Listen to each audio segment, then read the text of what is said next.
Hello everyone, welcome back to my channel Vijayalakshmi world. ఈరోజు onion bajji ఎలా చేసుకోవాలో చూసేద్దాం. ముందుగా ఆనియన్స్ని సన్నగా పొడువుగా కట్ చేసుకోవాలి.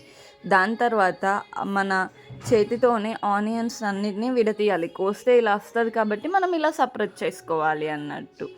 దాంట్లోనే ఇప్పుడు కొంచెం లిటిల్ పసుపుని యాడ్ చేసుకోవాలి.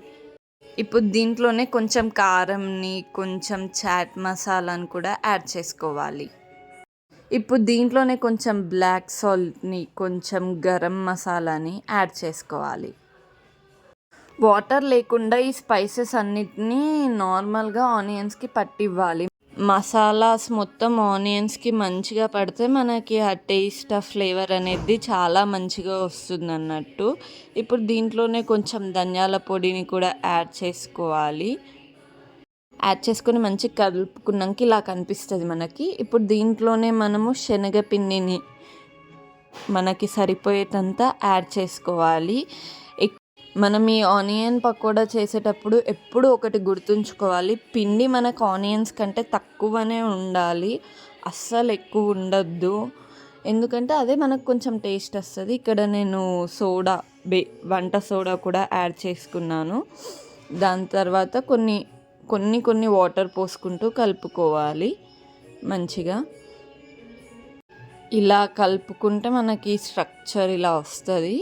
అప్పుడు మనకు రెడీ అయిపోయినట్టే. ఇంకా స్టవ్ పెట్టుకొని దాంట్లో కొంచెం ఆయిల్ పోసుకొని ఆయిల్ హీట్ అయ్యేంత వరకు వెయిట్ చేయాలి. దాని తర్వాత మంచిగా మనం ఆనియన్స్ పకోడాని రౌండ్గా బజ్జీల్లా వేసేసుకోవాలి.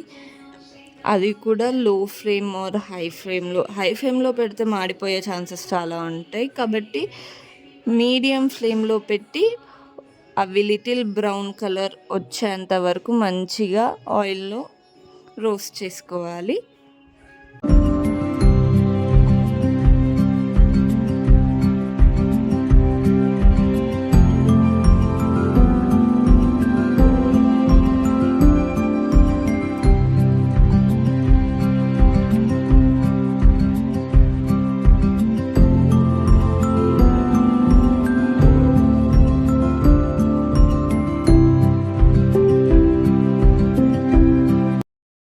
ఇక్కడ నేను స్టవ్ ఆఫ్ చేశాక కొన్ని కర్రీ లీవ్స్ని కూడా ఆయిల్లో వేయించుతున్నాను, ఎందుకంటే టేస్ట్ బాగా వస్తుంది అని చెప్పేసి.